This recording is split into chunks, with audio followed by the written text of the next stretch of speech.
और प्रतापगढ़ से अगली खबर है, जहां पर प्रेमी जोड़े की पिटाई का एक लाइव वीडियो वायरल हो रहा है। इस वीडियो में कुछ युवक प्रेमी जोड़ों को मुर्गा बनाकर पिटाई करते हुए नजर आ रहे हैं। वीडियो में दबंग 3 लोगों को मुर्गा बनाकर बेल्ट से पीटते नजर आए। पिटाई का वीडियो सामने आने के बाद हड़कंप मचा हुआ है।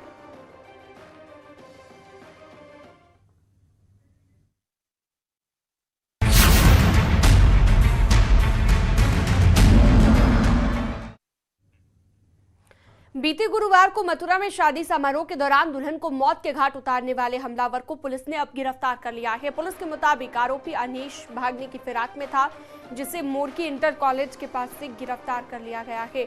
आपको बता दें कि नौझील इलाके में मुबारकपुर में अनीस नाम के युवक ने एक तरफा प्यार में युवती को जयमाला के बाद गोली मार दी, जिससे उसकी मौके पर ही मौत हो गई थी।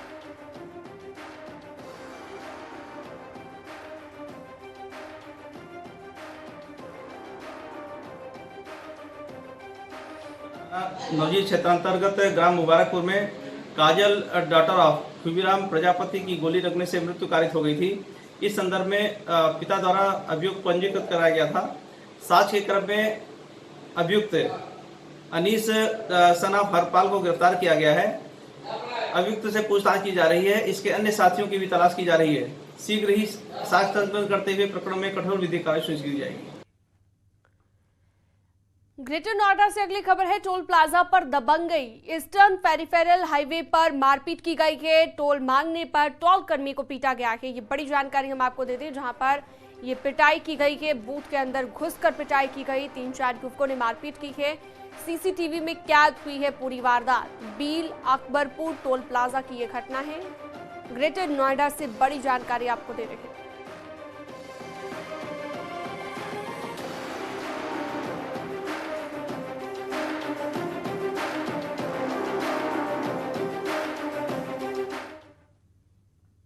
तो वहीं दूसरी तरफ नोएडा में बार में युवक की हत्या का मामला सामने आया है। पुलिस ने एक और आरोपी को इसमें गिरफ्तार कर लिया है। रोहित तंवर नाम का 8वां आरोपी गिरफ्तार कर लिया गया है। नामजद एक आरोपी अभी भी फरार है और बार में युवक की हत्या के मामले को लेकर ये गिरफ्तारी हुई है। तो नामजद एक आरोपी अभी भी फरार है, लेकिन ये 8वां आरोपी है जिसे गिरफ्तार कर लिया गया है। नोएडा से बड़ी जानकारी हम आपको दे रहे हैं। एक और आरोपी इस मामले में गिरफ्तार किया गया है। लगातार पुलिस जांच में जुटी हुई है, अलग अलग जगहों पर छापेमारी कर रही है। इसी कड़ी में एक और आरोपी पुलिस के हत्थे चढ़ा।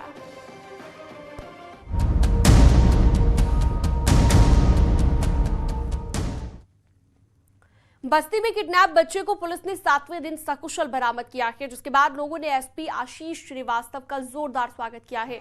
दरअसल एक कपड़ा व्यापारी के बच्चों को 2 लोगों ने अगवा कर लिया था। बच्चे के पिता को कपड़ा सप्लाई करने वाले 2 कारोबारियों ने अपहरण किया था। पुलिस ने बच्चे को सहजनवा से बरामद कर लिया है। मामले में एसटीएफ ने 2 किडनैपर सूरज सिंह और आदित्य सिंह को गिरफ्तार कर लिया है। ये दोनों सगे भाई हैं जो कपड़ा व्यापारी हैं, लेकिन व्यापार में घाटे के चलते इन्होंने अपराध का रास्ता अपना लिया और सहजनवा के शिवपुरी कॉलोनी के किराए के कमरे में बंधक बनाया गया था। अंदर गए, वहाँ किराने रोड पे अंदर ले गए।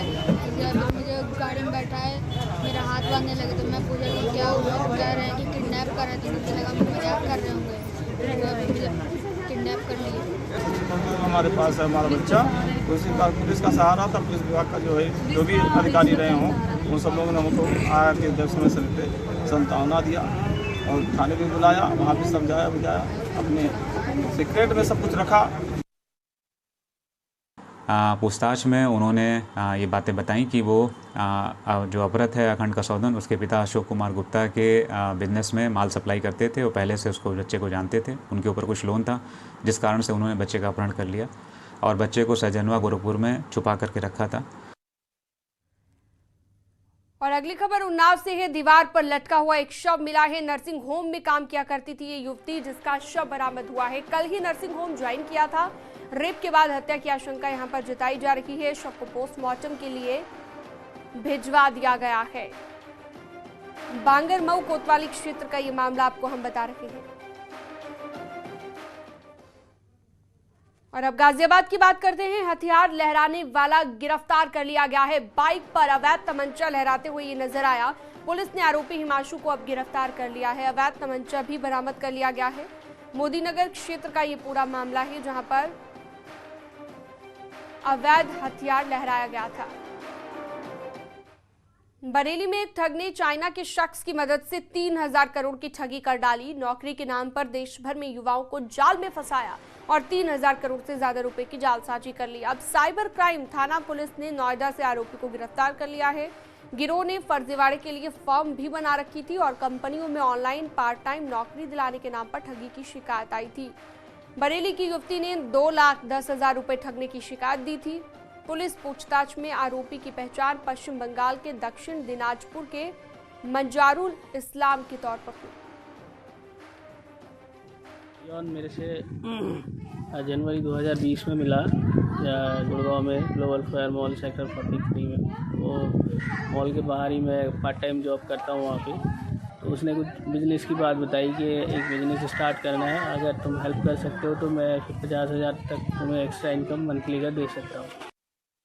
के सैकड़ों बहुत बड़ी संख्या में पीड़ितों से लगभग 3,000 करोड़ रुपए इस तरह से साइबर ठगों द्वारा ठग लिए गए हैं। अभी इसकी विवेचना जारी है, इसमें और भी आगे गिरफ्तारियां होंगी। इस्लाम को कल अरेस्ट किया। मंजारुल इस्लाम के खाते का जब अवलोकन किया तो उसके खाते में 11/10 को जब पीड़िता का भी पैसा जिस दिन पड़ा था, लगभग 15 करोड़ रुपए का ट्रांजैक्शन हुआ एक दिन में।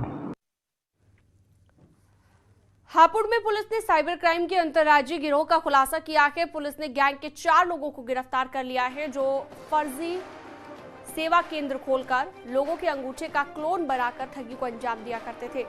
पुलिस ने आरोपियों के पास से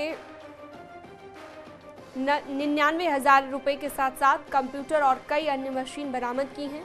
पुलिस के मुताबिक अब तक इन शातिर अपराधियों ने हापुड़, प्रयागराज के अलावा कई जनपदों में करीबन 600 से अधिक लोगों के क्लोन बनाकर लाखों रुपए निकाल लिए थे और अब तक की जांच में आरोपियों ने करीबन 1 करोड़ से ज्यादा की धोखाधड़ी की है। लोगों के अकाउंट से ट्रांसफर की गई है। थाना गढ़ पुलिस टीम के द्वारा और साइबर सेल जो जनपद की है उसके द्वारा 4 लोगों को गिरफ्तार किया गया है। ये जो इन्वॉल्व थे इसमें AEPS जो फ्रॉड होता है उसमें इन्वॉल्व थे, जिसको आधार एनेबल्ड पेमेंट सर्विसेज फ्रॉड बोलते हैं। संभल में भी एक ऐसा ही मामला सामने आया जहां पर पुलिस ने साइबर ठग गैंग का खुलासा कर 8 आरोपियों को गिरफ्तार कर लिया है। ये गैंग सीधे साधे लोगों को KYC करने के बहाने उनके अंगूठे का क्लोन बनाकर बैंक खातों से कैश उड़ा देता था। देहात इलाके में साइबर क्राइम करने वाले गैंग के 8 सदस्यों को नखासा थाना पुलिस ने हिंदूपुर खेड़ा इलाके में एक ट्यूबवेल से गिरफ्तार कर लिया है। बड़े गिरोह का पर्दाफाश आज किया गया है। इसमें कुल 8 अपराधी, जिनके नाम राहुल, इंतजार, विष्णुपाल, पुनीत, रोहित, अनुज, विकेश और संदीप हैं। इन लोगों के द्वारा भोले भाले लोगों को, जिनके पास सरकारी योजनाओं में विभिन्न प्रकार का पैसा आता है, उनको उनके अंगूठे का छाप लेकर उसका एक क्लोन बनाया जाता था। उस क्लोन के बनने के बाद ये AEPS आधार इनेबल्ड पेमेंट सिस्टम से जो बैंक ID लगी होती हैं, उनमें जिन लोगों के बैंक अकाउंट हैं उनके बैंक अकाउंट से उनका पूरा पैसा निकाल लेते थे। वहीं रायबरेली में छेड़छाड़ के आरोप में पिटाई हुई है। छात्रा को परेशान करने का आरोप लगा है। छात्रा की मां ने युवक को जमकर पीटा है। गुरबख्शगंज थाना क्षेत्र का ये मामला हम आपको बता रहे हैं। छात्रा की मां ने जहां पर पिटाई की है।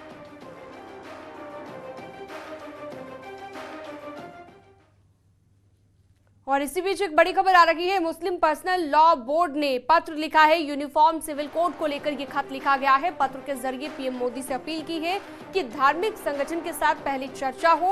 AIMPLB तलाक जैसे अधिकार समाप्त हो जाएंगे। दरअसल आपको हम जानकारी दे दें कि यूनिफॉर्म सिविल कोड को लागू करने को लेकर लगातार चर्चाएं हो रही है, लेकिन पत्र ये लिखा गया है। पत्र के जरिए ये कहा गया है कि धर्म गुरुओं से पहले चर्चा हो। यूनिफॉर्म सिविल कोड को लेकर ये मुस्लिम पर्सनल लॉ बोर्ड ने खत लिखा है, पत्र लिखा है और PM मोदी से अपील की गई है कि पहले धार्मिक संगठन के साथ चर्चा हो।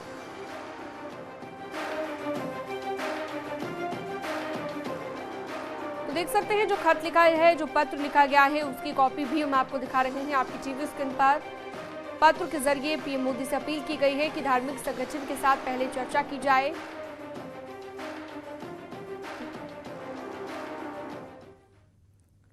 पीलीभीत में डबल मर्डर का सनसनीखेज मामला सामने आया है, जहां पर रिंकू की प्रेमिका की शादी कहीं और तय हो गई थी और इस बात से रिंकू नाराज था। उसने प्रेमिका के भाई को गोली मार दी और हत्या कर दी। बाद में बाहर आकर खुद को गोली मारकर सुसाइड कर लिया। रिंकू ने अपनी प्रेमिका और उसकी मां पर भी जानलेवा हमला किया। सिरसा गांव में रहने वाली रचना का हरिहरपुर गांव में रहने वाले रिंकू से 1 साल से अफेयर था। इधर रचना के घर वालों ने उसकी शादी कहीं और तय कर दी थी और इस बात से रिंकू भड़क गया। शनिवार सुबह करीबन 8 बजे वो अपनी प्रेमिका के घर पहुंचा और उसे मारने की नीयत से उस पर हमला कर दिया। रचना को बचाने के लिए उसका भाई आया तो रिंकू ने उसे गोली मार दी, जिसकी मौके पर ही मौत हो गई और फिर खुद भी उसने सुसाइड कर लिया। रिंकू गंगवार नाम के 19 साल के लड़का जो है 12 बोर के तमंचे से गोली मारकर हत्या की। उसके बाद वहाँ से भाग के वहाँ से 20 मीटर 25 मीटर दूरी पर रास्ते में अपने को खुद को गोली मार लिया। बैकग्राउंड में क्या है हम लोग जांच कर रहे हैं। फिलहाल पूरा परिवार हॉस्पिटल में है, इसलिए कोई तथ्य गांव के ओर से कोई बोलने को तैयार नहीं है। और अगली खबर अयोध्या से किशोरी का शव कब्र से निकाला गया है। डीएम के आदेश पर यह शव निकाला गया है। संदिग्ध परिस्थितियों में मौत हुई थी। 10 दिन पहले ये शव मिला था। तारून थाना क्षेत्र के वेदापुर का ये मामला है। एसडीएम और सीओ की मौजूदगी में शव निकाला गया है। शव को फिलहाल पोस्टमार्टम के लिए भिजवा दिया गया है।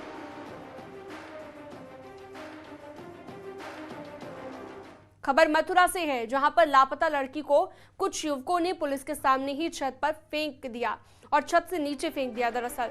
और कैमरे में ये तस्वीरें कैद होती उससे पहले ही आपको जानकारी ये दे दें कि कमरे में सोती हुई एक लड़की को रात में घर से अगवा किया गया था। अगवा करने का आरोप पड़ोसी पर लगा। पुलिस ने जब उसके घर पहुंची तो युवक ने लड़की को तीसरी मंजिल से नीचे फेंक दिया। हालांकि पुलिस ने आरोपी को मौके से ही गिरफ्तार कर लिया है। लड़की का अस्पताल में इलाज जारी है। पुलिस मामले की जांच में जुटी हुई है।